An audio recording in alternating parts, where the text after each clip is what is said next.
Greetings, good afternoon, good morning, wherever you're joining us from across the world. We'll just give it 5 minutes starting at 15:05 East African time as we wait for others to jump on the link. Thank you so much.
Right. Thank you, everybody, for joining us. As promised, it's 15:05 East African time, and so we kickstart our webinar. My name is Mwandwe Chileshe. I lead external engagements and advocacy at AGRA. Thank you for joining our webinar. Our webinar today is called Global Shocks, Fertilizer Markets and Africa's Food Systems, from Crisis Response to Strategic Resilience. We are really delighted to have so many joining us today. I just want to say that this webinar is brought to you in partnership with Atlas, the Paris Peace Forum, One Campaign, Climate Action Platform, and of course, AGRA. This is part of a series of webinars that we've been hosting since the end of last year, and we come together today for a very timely discussion based on what is going on around the world. Today's webinar is actually a direct continuation of a conversation that we had started on the margins of the Africa Forward Summit with the partner organizations I just talked about. And really the backdrop for today's discussion is about the disruptions that we have seen in terms of the Strait of Hormuz, but also the rise in global fertilizer prices. For the majority of African households, food already represents approximately half of daily expenditure. So when we see this spike in fertilizer prices, it also means that food prices follow. And the people who are absorbing this shock is the smallholder farmers that this continent relies on. What this moment makes clear, though, is that we have gone from crisis to crisis, from COVID-19 to the Russia-Ukraine conflict, and now the current shocks and disruptions. The pattern is quite clear that whether it's a pandemic, a war, or a shock, is that we're constantly in a state of responding to crisis, which begs the question we need to be thinking about how we build long-term resilience. I'm really delighted to be joined by a great set of speakers. We have four speakers today. First is Augustine, who is Head of Development Initiatives at the Paris Peace Forum. And Augustine is responsible for, as I said, for development initiatives, but also previously worked as a foresight consultant at the French Development Agency. We'll also be joined by Priscilla later on, who's joining us in a moment. And she works as a research analyst at the One Campaign. And we have Caroline, who works at the Climate Action Platform Africa and is the co-founder there. She leads strategy, data, and analytics there, and we'll be really delighted to hear from her later on. We'll also be joined by Joyce Kamande, who is the co-founder and chief operations officer at Safi Organics. She's a farmer, an agripreneur, and also a Kenyan who is really at the forefront of innovation. To kick us off, we're going to start with Augustine. Augustine, really delighted to have you on. My question to you is, I think we've seen sort of the pattern and context I just gave in terms of the shocks that are before us. But we want to really think about what are the broader patterns that we are seeing and what you're observing from the Paris Peace Forum. You've authored a paper which is really provides some great insights, but we want to understand what are some of these structural vulnerabilities and what does the response need to include now and in the long term. Over to you, Augustine. Thank you so much, Monday, and the Paris Peace Forum at last is really delighted to partner with AGRA and other organizations around this topic that we've started to work on previously. Maybe I'll start with just a distinction that I think is essential to this conversation. The Hormuz crisis is not primarily a food price crisis, at least not yet. You see that global cereal prices are broadly stable. Wheat is up around 6%, maize around 3%, rice has actually fallen. So it's really different from the crisis that we've known in 2007 to 2008, or the COVID, or the Russia and Ukraine crises, where it was a crisis on cereal prices. Here, it's more an input supply shock, as you said, and the damage is upstream, so invisible now to commodity markets, but will show the results in harvest data 6 months from now. Maybe I'll try to say a few words about the anatomy of the shock on the fertilizer component, and then try to drive lessons from the structural vulnerabilities and maybe what the international response could look. So on the fertilizer crisis, what's actually happening? You had, as many know, the Strait of Hormuz as the place where 30 to 35% of the world's seaborne fertilizer trade was happening. So this includes roughly a third of global area, nearly half of commercially traded sulfur, and 20 to 30% of ammonia. And so fertilizer prices, and I think I had a slide just on that, showing that the prices are up roughly 50% since the conflict began. Yes, you have it here with the date of the conflict on the beginning on 28th of February. So you have two specific mechanisms that drive actually the fertilizer shock. The first one is the gas fertilizer link. Natural gas is around 80% of the production cost of ammonia, which is the feedstock of for all nitrogen fertilizers. So it's not just a blockade of exports, it's a shutdown of production. And so you see plants in India, in Bangladesh, and Malaysia that have already reduced output or already closed due to gas cost increase. So it's not just a logistical, it's an industrial shock on fertilizer production. Second specific mechanism is the sulfur to phosphate link. You have a big phosphate fertilizer company like OCP Group in Morocco, that is the world's largest phosphate exporter, that depends on imports of sulfur and ammonia from the Gulf to transform its rock phosphate into finished fertilizers. And so that blockade also constrains Africa's own fertilizer production capacity. To add to this, on fertilizer markets, you have the China factor. When Gulf supply is disrupted, we turn to Chinese urea, but actually, and China actually produces approximately 30% of global output of fertilizer, of urea. But China has suspended exports since 2021 mainly for domestic reasons, entirely separated to this conflict. So the exports fell by 94% from 2021 to 2024. And you have three of the major nitrogen fertilizers of the world, China, India, and Russia, that are constrained. And so this produces a shock on fertilizer markets that is revealed actually by this crisis in the Hormuz Strait. Beyond fertilizer, you have the main energy component. First, diesel and fuel prices that have spiked. Diesel is the primary energy input for African agriculture, for tractors, for water pumps, for irrigation, for transport, and especially in landlocked countries like Malawi, Burkina Faso, Central African Republic, Mali, Niger.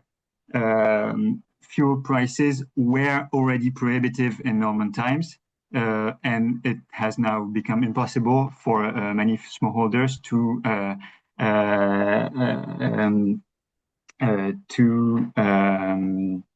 transport, to irrigate, and to have energy for tractors and so on. And so that creates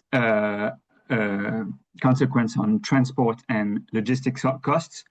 You have also a factor on the war risk insurance premiums that have stabilized at, let's say, 10 times from pre-crisis levels. So you have to go to the Cape of Good Hope routing. It costs more.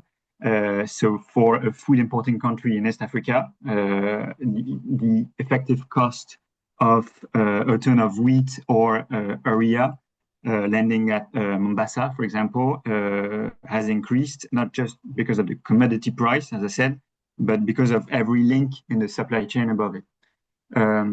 Then you add the food import bills that is not always noticed.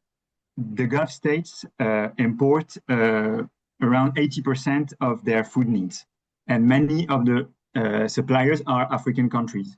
So you have the paralysis of Gulf states as providers, as suppliers of fertilizers, but also as buyers of especially grains. And so African countries that exported food to the Gulf, Kenya, Tanzania, South Africa, for certain products, have lost markets. So it creates a scissors effect for farmers in these countries. A last point on this anatomy of the crisis, you have the contagion risk, I would say, around biofuels. When oil prices increase, the profitability of ethanol and biodiesel increase also. So you divert maize, soybean oil, palm oil from food to fuel.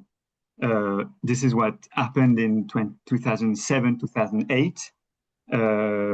And so you see that government now, especially in Africa, should maybe resist the temptation to expand biofuel mandates in response to the energy shock. It's difficult to do, but otherwise the food cost would be paid by actually the poorest consumers in those countries. Then maybe, and we have a second slide on this, to show the structural vulnerabilities of African countries towards fertilizer imports from the Gulf.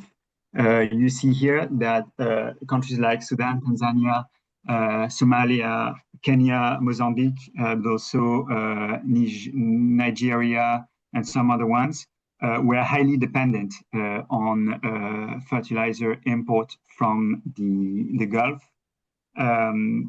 Sudan deserves special attention here, with more than 50% of the fertilizers that were coming from the Gulf, but also an ongoing civil war, as everyone knows. 19 million people already in acute food insecurity. and also the fact that the country's humanitarian logistics run actually through Dubai. So this has been shut down, and so it's the worst case intersection of all these shocks. Now we can have a look, and it's on next slide, on the most affected crops in Africa. You have first maize, that is the most immediately exposed. It's the primary staple across East, West, and Southern Africa, also the most nitrogen-intensive staple crop. And actually, the planting season is either ongoing or imminent in every major African producing region. And actually, the FAO estimates that the absence of nitrogen fertilizers reduces maize yields by more than 40%. So that's something we need to have in mind. Rice then is the second most exposed, particularly in West Africa and Mali, Senegal, Nigeria, but also in South Asia and Bangladesh. Rice is extremely nitrogen intensive, and it's concentrated in regions that were heavily dependent on Gulf area. Third, you have sorghum and millet, mainly in the Sahel region. It's less fertilizer intensive than maize and rice, but those countries actually were already using too little fertilizers. So any reduction has significant yield implications. And last but not least, you have effect on high-value export crops. So tea and coffee in Kenya and Ethiopia, cotton in Mali and Burkina, cocoa in Ghana and Cote d'Ivoire. And those export crops use significant fertilizer inputs. So the disruption hits rural cash incomes and export earnings, and this adds to the already fiscal pressure that we know. Maybe a point that is not often mentioned is the El Nino projections, with around 60% of probability that this climate phenomenon develops by mid-2026. And historically, El Nino has affected significantly agricultural yields across multiple African regions, reducing rainfall or shortening rain seasons, and having effect on yields in several countries.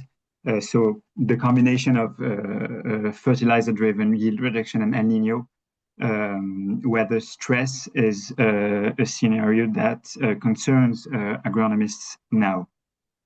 Extremely quickly, maybe two last points. The first one on the structural vulnerabilities that are revealed by this crisis. The first one is the hyper-concentration of input supply chains. We have built the agricultural system on cheap nitrogen from a quite geopolitically unstable region with a single maritime exit. And so Africa, with the least fiscal capacity to absorb price shocks and the most compressed planting windows, is actually paying the highest price for that collective choice. Then you have the financing barrier. African importers buy fertilizers in dollars, and when prices spike, they need more dollars. But reserves are actually depleted. And so the fertilizers cannot get ordered. You have the IMF food shock window that exists. It actually doesn't cover fertilizer imports, but it could be expanded. And you also see, in terms of structural vulnerabilities, the asymmetry of the international response architecture. You have strategic reserves for oil and coordinated releases. This is what we have seen at the beginning of the crisis in Hormuz. You also have a mechanism on cereals with the agricultural market information systems and the monitoring of stocks around the world. You have nothing for fertilizers, and that may be something to think about.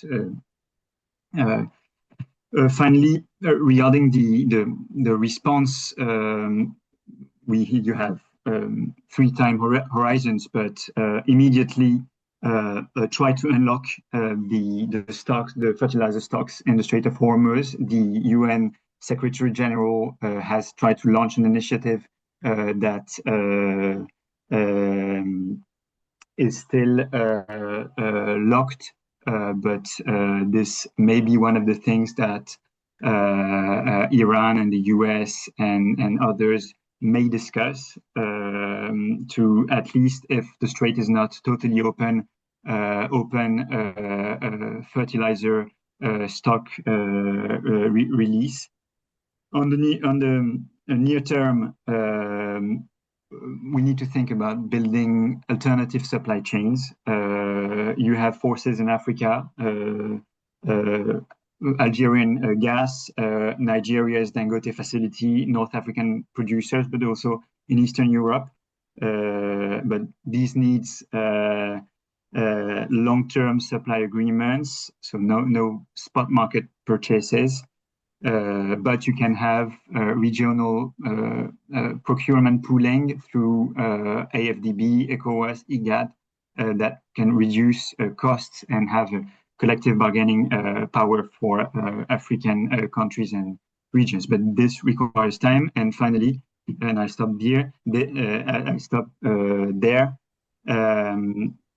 On the longer term, we see that fertilizer production is a strategic infrastructure. And so you already have domestic African capacity with OCP, with Dangote. You also have great organic fertilizer producers, and I know we will hear from them. So that can be accelerated. Acceleration also of green ammonia development and the monitoring systems of fertilizer markets, but that can be done on a world basis, maybe by organization like OECD, and that may be discussed in the coming month and years, hopefully. So let's hope this crisis is also the moment to generate the political will to address the structural vulnerabilities, but we'll need some response in the immediate and near term as well. Thank you. Thank you so much, Augustine. I think you've helped us really set what the anatomy of this crisis looks like, but also it was helpful to see sort of the comparator with what we've seen in the past, but also what we need to be thinking about. You've started to already allude to some of the solutions that exist. I want to bring the conversation to Caroline.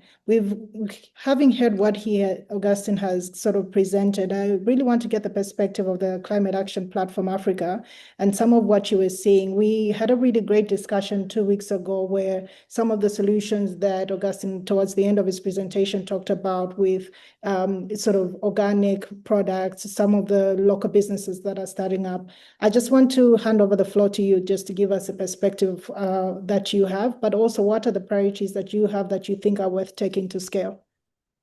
Wonderful. Thank you so much, Mondre, and thank you for including me in this very timely and urgent discussion.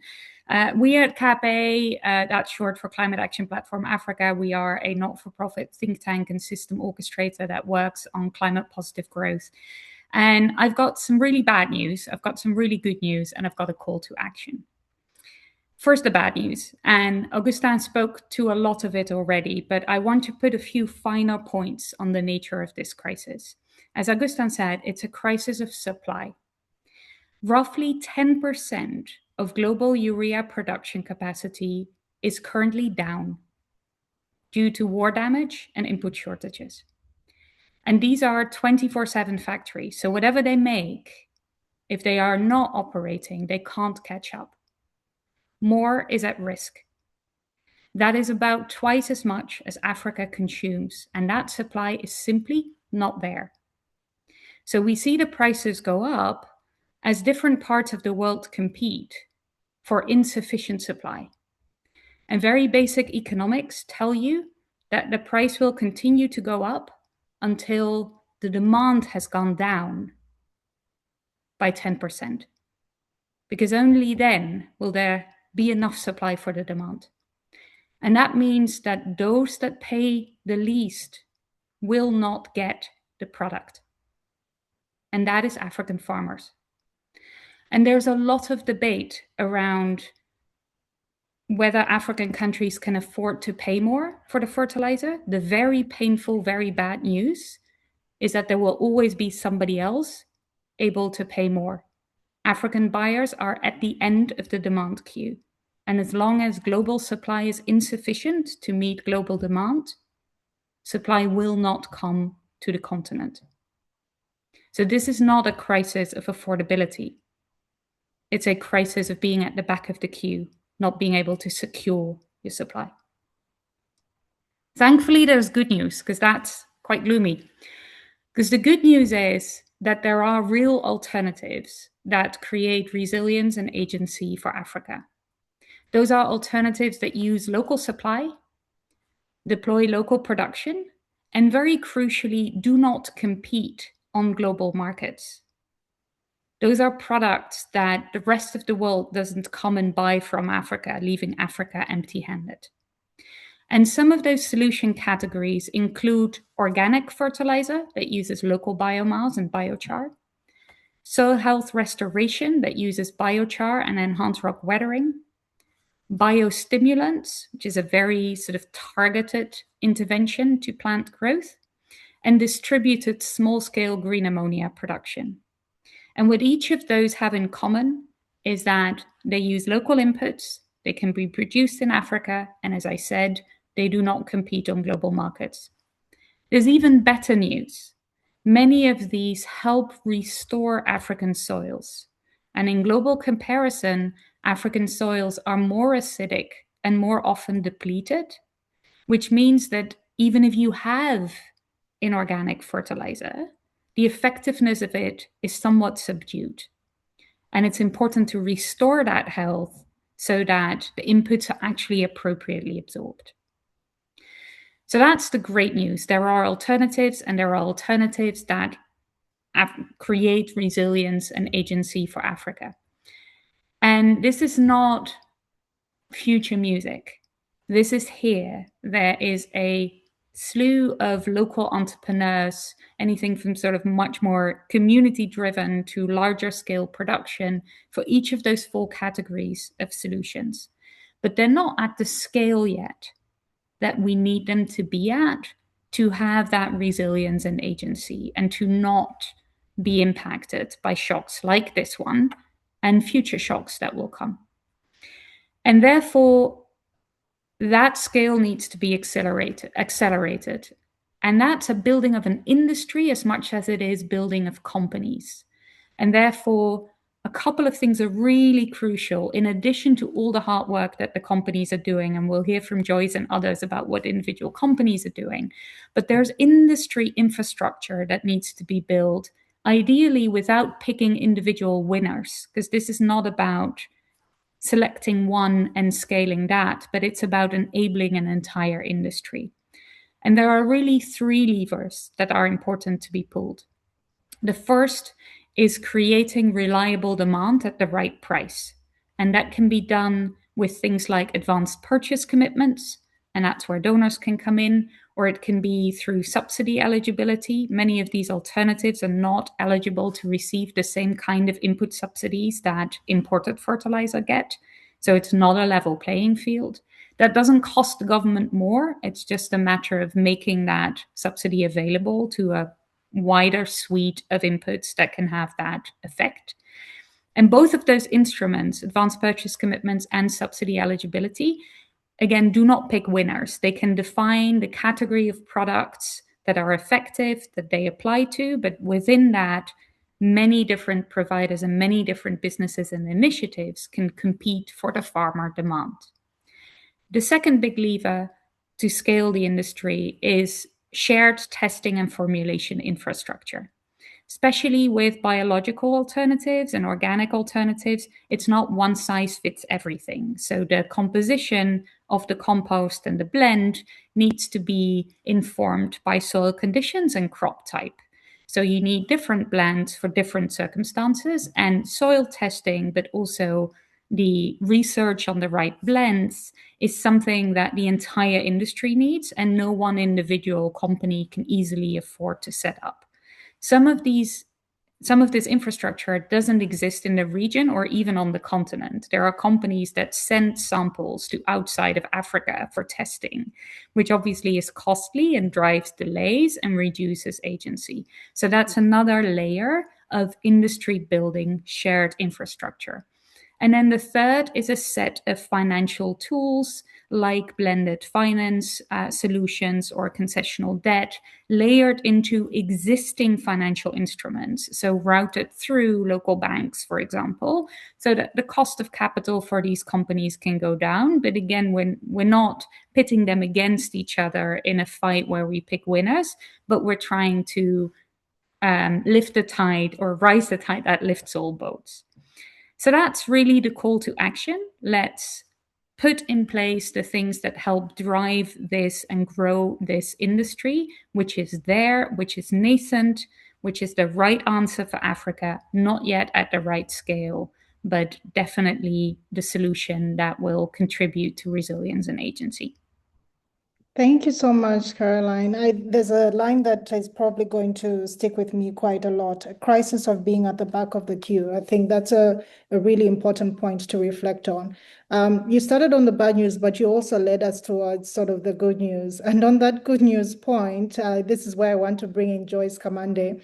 Joyce is the co-founder of Safi Organics in Kenya. Joyce, you are producing locally and really at the intersection of what Caroline talked about as not being priced on global commodity markets. But there's also the practical reality of operating and scaling the kind of business that you run. With the current fertilizer crisis, I want to really hear from you in terms of what is the perspective you're finding, but also what would it take in both policy, financing, and market access, the points that Caroline and Augustine both made, to be able to move a business like yours from being a celebrated outlier, but also very central to sort of the resilience strategies that we are talking about. So over to you, Joyce. Thank you for having me. And of course, Augustine and Caldine have really spoken about the challenges that we're having about fertilizer vulnerability. And from where I sit, I strongly feel that the data we have collected from the field over the many years is that African fertilizer vulnerability is not simply about global crisis, but it's more about dependence of where we are depending on, heavily imported fertilizer systems that are designed for different, agricultural realities. And global shocks have actually come in to expose the fragility of the centralized supply chain. They were there, but then the global shocks, they're giving us time to reflect and, and see exactly what is happening. So, for example, at smallholder farmer, and why Safi Organics was established 11 years ago was because we saw an opportunity and a challenge that farmers are facing when they are purchasing the synthetic fertilizers. Because back then, there was no organic fertilizers available in the market, and if there were, it were very minimal. So we saw an opportunity. What can we do so that this farmer can easily get accessibility of fertilizers and purchase it at least affordably? So Safi Organics came in, utilized the low biomass that was available in the market, and we specifically used the rice husk over the 11 years. Of course, there are very many availability of biomass, including bagasse and others that we are still exploring as well. So in these fertilizers, as farmers are purchasing, sometimes it's not accessible. And if it is accessible, then it's very costly. And what they rely on to is purchasing the lowest quality that in the long run degrades their soils. So what we are looking at is the ripple effect, degraded soils, declined yields, and of course that means there's a lot of food insecurity. And what that means is Africa cannot build resilience only on relying on imported centralized fertilizer models that are already existing in the market. So what the future looks like and what we have actually said, Safi Organics is doing here, we are not where we are supposed to be or what we are looking at in the next 10 years. However, if we get more people in this space, and we get the right support, we can create, more impact, rural job creations, there's accessibility of fertilizers. And even though there are challenges within the supply chain, the farmers of Africa can still get accessibility of high quality fertilizers. So the future of fertilizers, you cannot, African farmers cannot still keep relying on fertilizer that is, manufactured thousands of kilometers from overseas. And so we to reach the last mile. That means that there's a solution for decentralization, where key players such as Safi Organics, we have Regen Organics as well, among others, is we get to the central point, decentralization. There's availability of biomass available within the community. We deploy technology, create employment, and also supply a fertilizer that is suitable or can be customized to be used in the farmer's field. And that is what we have been leveraging on. And that ensures that there's local manufacturing, there's lower logistic costs because we are not transporting these fertilizers from overseas. There's also faster farmer access. A farmer can walk in or, they can walk in an agrovet or even actually make a call and the fertilizer is delivered within the next 24 hours. And of course, that has the bigger impact in terms of improved soil resilience, there's decentralization production, and it's not a small solution. It is a resilience strategy.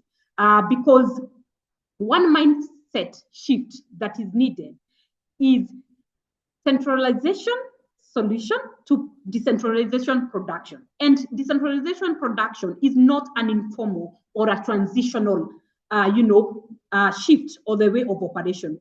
Rather, if we can view it as a strategic resilience architecture. So if this is viewed that way, that means that we can deploy more people, more organizations, and more partnerships with the support of the government. For example, Kajun and of course, Augustine were speaking about subsidies of fertilizer. Governments are doing an excellent work, and it's an important tool that they are subsidizing the fertilizer.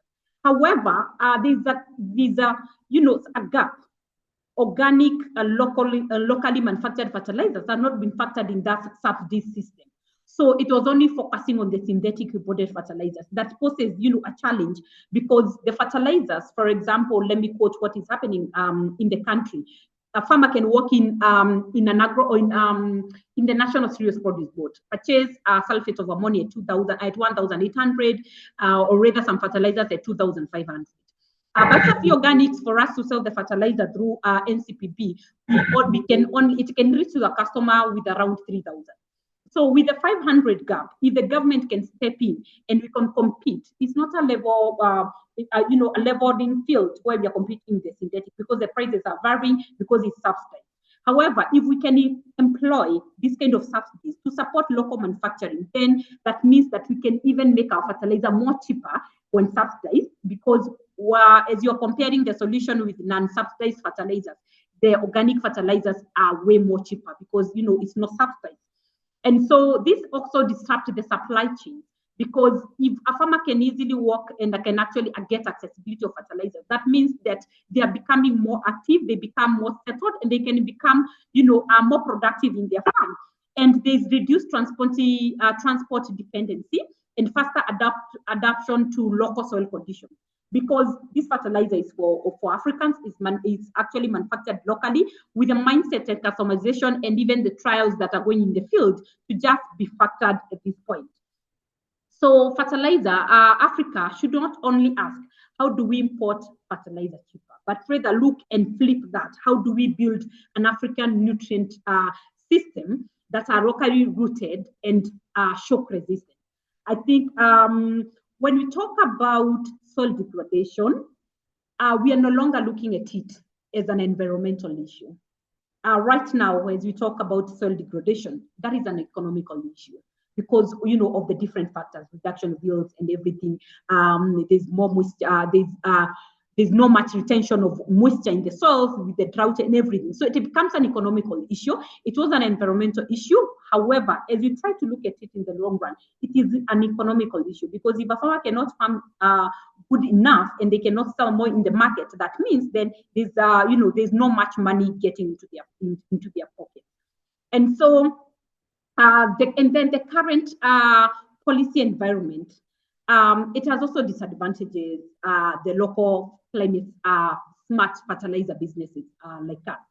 Because the gap here being, going back to the subsidy program, the slow product approvals pathway. For example, right now, at the moment, we're using the East African standard for the fertilizers.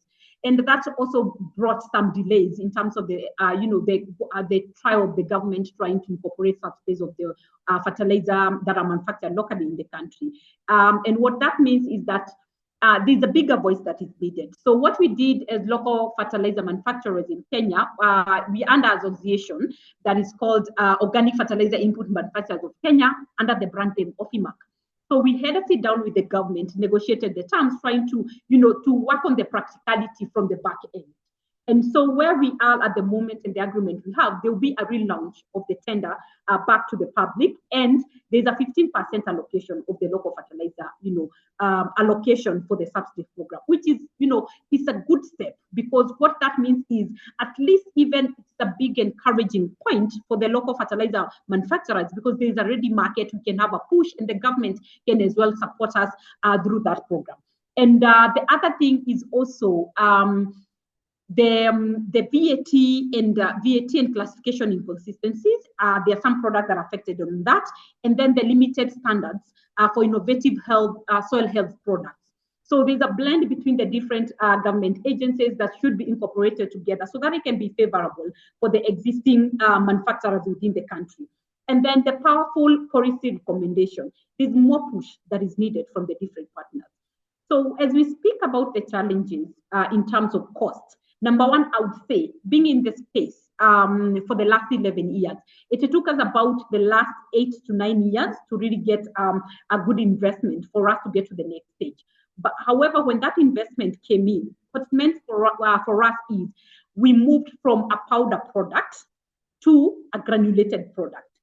The physical appearance itself is a big fit, because when you take that product to a farmer, they're able to identify and say, I know this looks like fertilizer. However, the challenge comes in when it's powder.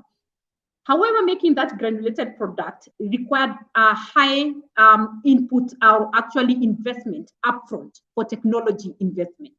And that, of course, required a big check and everything, and patience, because it's R&D. We are learning from overseas. These machines customized even for biochar production into granules. So there's that challenge and the patience that is needed. So patient capital for us would work so that it can complement the upfront technology cost and investment that are being done. The other thing I would also say, because that's a challenge that have been in the space, is the more demos, more trial plots for farmers to believe it's a local product. They've been seeing this waste, and now they need to know it's a fertilizer because it has been made with the right standard for it to become a fertilizer. So getting these farmers and supporting them on the learning journey, the planting, the research and development, there's more investment that should be channeled on that, on locally, so that we can onboard more farmers. The same thing that it happened way back in the 80s when the government was pushing for people to adopt the synthetic fertilizer.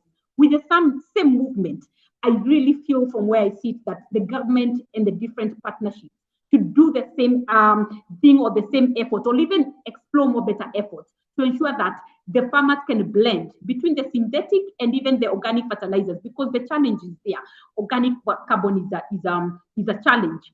The organic matter in our soils is a challenge. So a blend of both and a solution, because we need to, complement each other, and farmers also to adopt and use the available organic fertilizers in the market.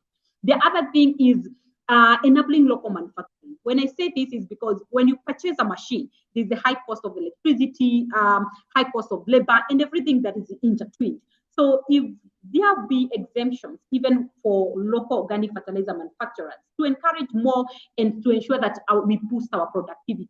Probably tariffs and the exemptions that should be made when you're importing such a machine. That would be a good thing to enable that there's local manufacturing expanding, people are able to scale. And the other thing, 2 points, so that I can also summarize on that, is the patient capital. I feel that there are more patient capital and more structured agricultural investment that should be made. because agriculture is seasonal. So if we structure such financial implementation tools and financial leadways to that, it will ensure that at least most people or most organizations in this space can be able to manufacture more and get more encouraged, and they are also able to pay on time and when it's necessary. And the other thing is on the distribution. There's more working capital that is needed. For example, when you're supplying a fertilizer through the agrovets don't do prepayments, or they pay on consignment basis, or they pay within 60 to 90 days. And what that means is, for a manufacturer like us, we are not still at scale, there's a lot of more capital that is needed so that we can stock this product in agrovets and a farmer can easily get access to it. However, there's that waiting period for 60 to 90 days for us to get our money back. So if there's such structured financial implementations solutions in the market, then it will really work good for them. For the manufacturers such as us. So the other thing, I would look at it in terms of the carbon-linked financing. So what encouragement can be tabled in this space so that farmers can appreciate? Even carbon-linked financing can enable us subsidize the cost of our fertilizer, and the farmers can get it at the required time, and also in a more affordably price in the market. And also the catalytic concessional capital together with the blended finance.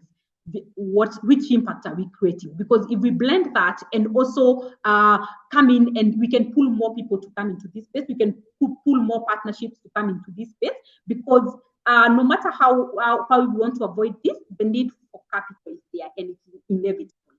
And probably would like to close with, because most people are actually using the fertilizers, like most farmers are using fertilizers. But then, do you really relate, and do you know the data that is going across? Because sometimes we say the fertilizer, yes, is expensive, but which solutions and which structures are we putting in place to ensure that the fertilizer become more affordable to the farmers and the people who provide us with food every day? Thank you so much, Joyce. I take a key point around, first of all, structured financing, but also the environment that needs to exist for your business to be able to scale. I'm picking up quite some interesting comments in the chat. So for instance, we have something from Patrick Heffer who talks about, while all the technical alternatives that have been suggested in the discussion should be considered, they should also be seen as complementary. So we should be thinking about how we use mineral fertilizers in an integrated manner, and then also thinking about some of the solutions that you've talked about. So he raises the point about decentralization that you also talked about, but really also thinking about what are the strengths of the different areas that we raised today. I'm going to turn to our next speaker, but just to encourage, please continue putting your comments in the chat. For questions that you want answered, put them in the Q&A, and we'll try and aim to raise them. Especially after our next speaker, we'll also try and have a conversation with our speakers on the tensions that we are seeing within this discussion, because obviously tensions exist. What we see from the different perspectives is also quite different. On that note, I want to turn to Priscilla. Thank you, Priscilla, that you were able to join us and were able to get over the technical difficulties that we faced at the start. So Priscilla is from the One Campaign, who've been a partner with us in these discussions, including the roundtable that we had held 2 weeks ago. Priscilla, the One Campaign really committed at the roundtable to really carrying these outcomes further into advocacy spaces, from the G7 stage to other advocacy places where you are all at. What I really want to hear from you is, what is the perspective that you are seeing? What are some of the insights that are coming across? I also know that you and your colleague Kerezi have authored a paper which provides some really good critical depth into the discussion in Kenya, but also the impacts across. So over to you, Priscilla. All right, thank you, Mondwe. It's such a pleasure to be here, and it's such a pleasure to listen to the other speakers as well. So in terms of the insights we're seeing is that geopolitical crises like this reveal a structural fragility on the continent. We know that Africa is the world's frontier of agriculture, but yet we still remain very volatile to externalized supply shocks. And then we get to see that fertilizer use on the continents which is very good.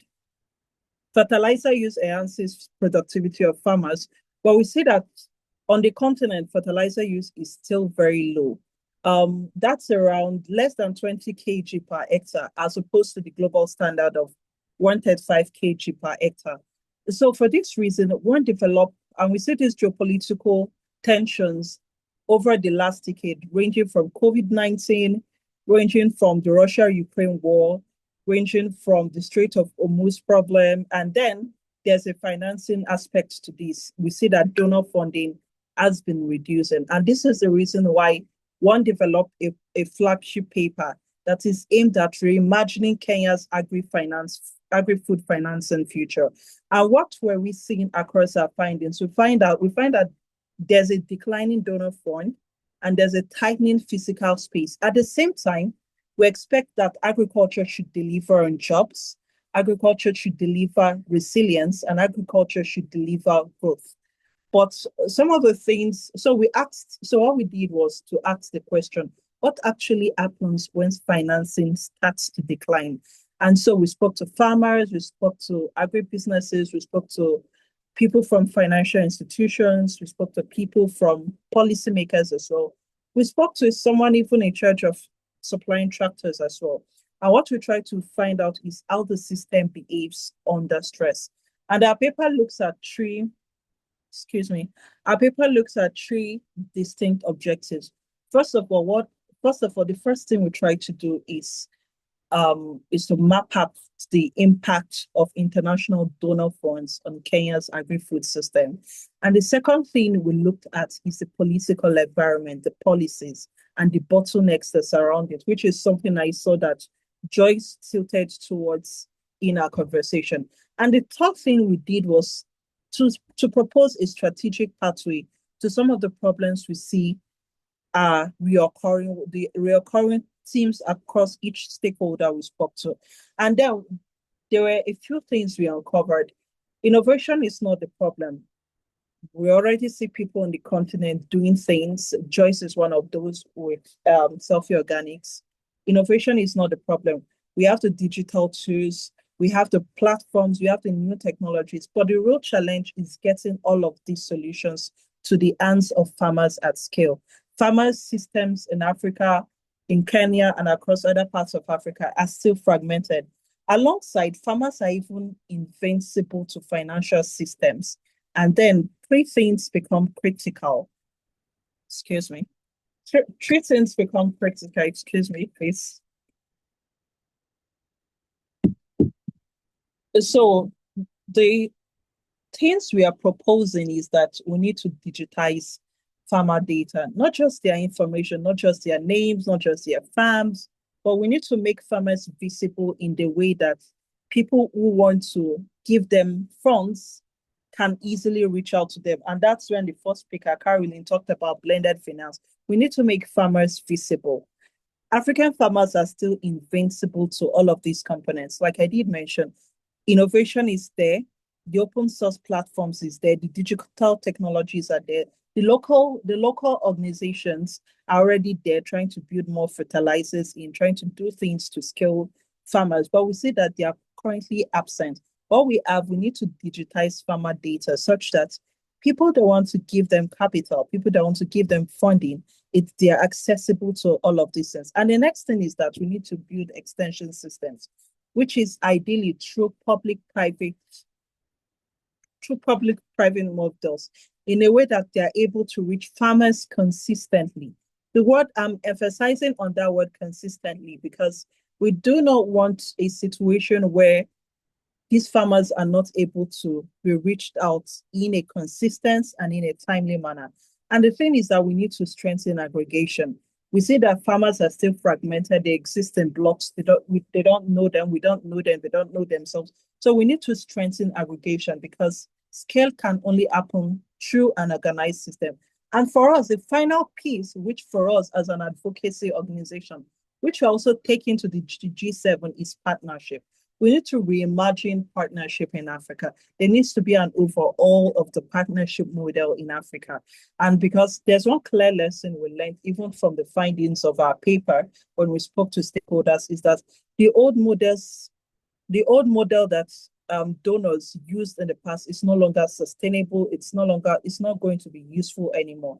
And what worked in the past, from what we saw from our conversations with stakeholders, is that the grants were short-term. They were short-term, they were grant-driven, and they were externally managed. We don't need that.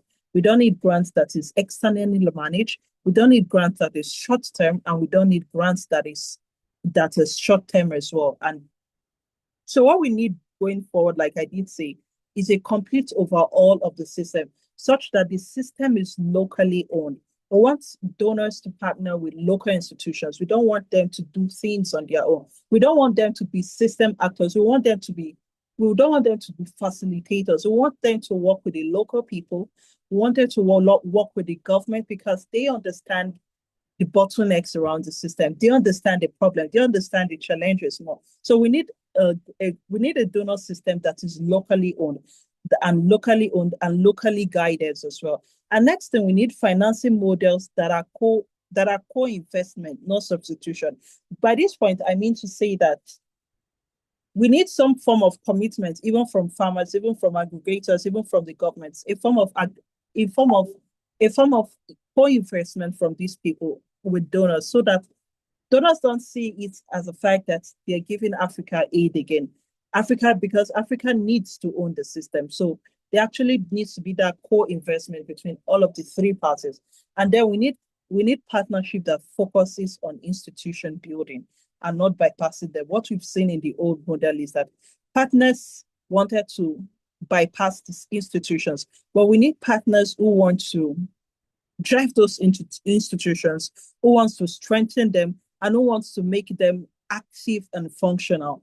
And that, like I did say, these are partnership overall, partnership reimagining are some of the things we want to take to the G7 as our advocacy. We don't want aid. If donor funding is not coming together with Africa institutions, then we are not going to build resilience. What they're just going to give us is aid. And on a final thought from my end is the fact that when global expertise is combined with local systems, we can build value that creates jobs that outlast even the system and substitute import. A lot of our fertilizer imports from Africa come from Russia, comes from Belarus, comes from Ukraine. And we see that we like what we see in 2022 was the fact that fertilizer cost grew higher. It turned higher. And presently in sub-Saharan Africa, we know that fertilizer cost is 4 times what it is in Africa. So like I did say, we need a complete overhauling of partnership, which for us is the main thing, which is something we're going to advocate for in the G7, because we need the local institutions to be part of the system. Yes, thank you. Thank you so much. And I'm very, very delighted to hear your thoughts, but also you spoke about a point around agency, which is also something the other speakers have brought out. And in the chat, I see that that's a question that came up. What does that really mean? So glad that you added color to that. But also partnerships that focused on institution building, I think is quite critical to highlight. I noticed, speaking of partnerships, I noticed a few comments in the chat. We have one from Babafemi from the Pan-African Farmers Organization, and he says they're developing a management information system that aggregates farmers' data from national, regional to continental levels, and they welcome interested partners to undertake this project. I just thought that's a really good one to call out in terms of when we speak about farmers and also the idea of partnerships. I want to turn to the point, and I briefly alluded to this, so I'll just give you 1 minute to make a comment on this, and also encourage our speakers to go into the Q&A chat to try and address some of the questions that have been directed to you. Augustine, Caroline, Priscilla, Joyce, we clearly see in the chat there's a big tension around what approaches should we be taking. The word blended has come up quite a few times. So I just want to be able to hear your perspectives as well. I think it's quite important for us to be able to address tensions and some of the things that are contradictory as well in some of our discussion as an important way forward. So over to you, Augustine, just to take a minute to reflect on this, and then we'll go to Caroline. Yeah, thank you so much. Indeed, I've had a look at the chat and also regarding the presentations that were made. I think it's extremely useful that we have those conversations And maybe a very high level comment. I think we need to think those tensions all together. And I see mainly three tensions. The first one is between short and longer term. The second one is between local production and trade. And the third one is between, let's say, organic or mineral fertilizers, to keep it simple and quick. If we are to think resilience strategically, I think we need to think all those three at the same time. And I think real sovereignty and resilience will not come from autarky. Actually, no continent is capable of that, is capable of relying on only its local production and only on one range of fertilizers. So resilience will come from diversification, thinking the short and the longer term together, and the good mix of partners and suppliers, and of fertilizers themselves, a bit like in energy. I do believe in that idea of fertilizer mix. So maybe I'll stop there. But I think those three tensions need to be thought all together. Thank you so much. Caroline, I see that you've been very active in already addressing some of these questions in the chat, but I'll give you the minute to also provide your perspective. Thank you very much, Mwantme. Yes, I put this in the answers in the Q&A and in the chat as well. None of this is an either or discussion, right? This is a both and discussion. There are many levers to this solution. If you look within the alternatives, no one lever. There was one person who asked about organic manure. Manure on its own does not provide everything you need. Manure is not compost. Compost also doesn't provide everything you need. So in the alternative solutions, what works best are blends that bring biochar, organic compost, and bespoke mineral additions together. And in some contexts, you will still need synthetics. In some contexts, the alternatives will outperform the synthetics. We have lots of tools in our toolbox and need to make sure we expand that toolbox and use it appropriately. The other thing I will say is also that this is not a silver bullet or a flip the switch and we have the solution tomorrow. There's a lot of comments in the chat about, for example, farmer awareness, about quality assurance. How do we integrate communities into this? There are many questions to be resolved and there are many issues to be overcome if we want to build this sort of healthy and resilient industry and production and ultimately agriculture in Africa. So it's not a quick fix. It is not a one size fits everybody. It's not this and nothing else. It's both and. And there's an effort here for both innovators, communities, governments, philanthropies. Everybody has a role to play to actually galvanize this set of solutions. Thank you so much. It's not either or, it's and. Yes. Thank you.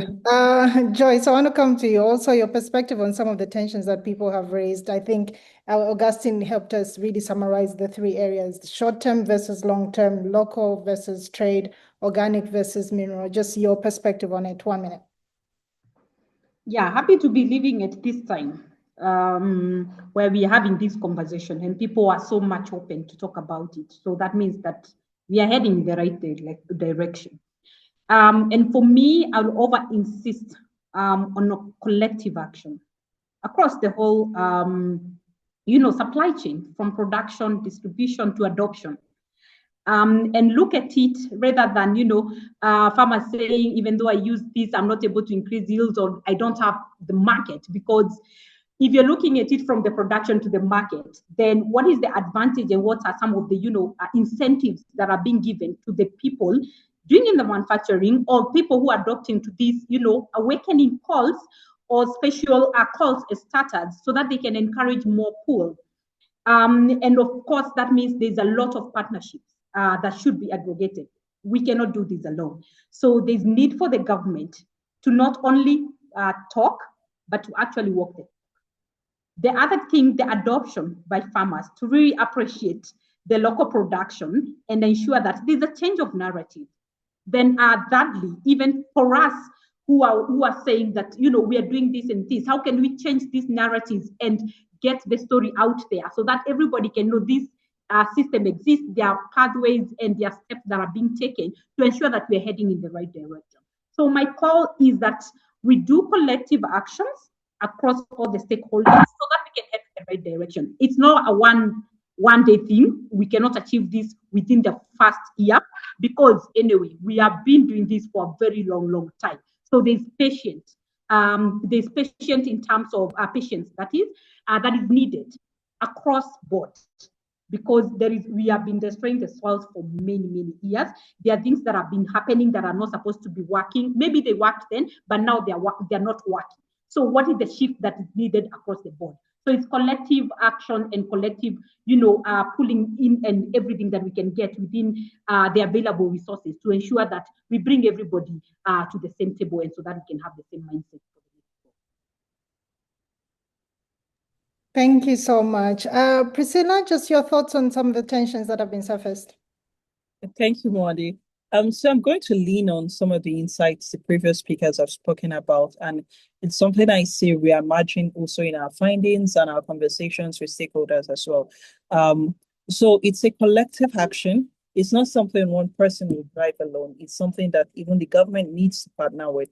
We've seen instances where stakeholders said government policies have affected them in negative way. They've not been actually included in government policies.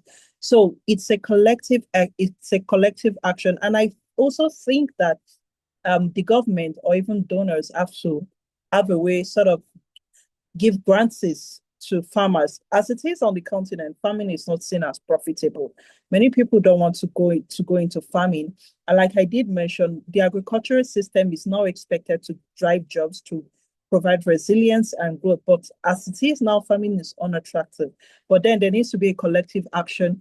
Government needs to stand in as grantees. As it is right now, financial institutions do not give access to credit to farmers as well. So it's something financial institutions can play a big role. Government, financial institutions, donors, even the farmers themselves, even aggregators as well. Like I did see on the chat, Papa Femi was talking about aggregators. We need to put farmers in form of that aggregator such that they are investable. People don't see them as risky as they used to see them anymore. So it's a collective action. Everyone needs to put their hands together to drive up this process and come up with very, very good solutions. We see lots of it happening on the continent already. I see Morocco is leading the charge for fertilizer production on the continent. We see countries like Cote d'Ivoire, we see countries like Zambia, even though they have limited supplies, we see that there's sort of an investment to drive up fertilizer production in the country. So it's like I said, it's a collective action. It's something that all hands must be on deck to address. Yeah, final words. Thank you. Thank you so much. I noticed that we've had quite an active chat and Q&A. Please make sure to get the contacts that have been shared there. Feel free to reach out. Let's encourage the partnerships that we've talked about. With just 5 minutes to go in our webinar, I'm quite cautious that we've run out of time to fully address other questions, but I think it was good that people were engaging as we went along. I think I see one question that's come up around leadership. Are there any global leaders that understand this issue or are keen to work together politically to drive a solution at scale? I think that this is maybe something that we can continue to champion, Priscilla, others on this call, in terms of some of the advocacy goals that we have as well, to be able to create champions and encourage this discussion. One takeaway from my side, and at least from the AGRA side, is that the basis for us to even start some kind of action is to first of all encourage the kind of discussion that we've had today. So just 1 minute from our speakers. Any last closing words before we say goodbye to our audience?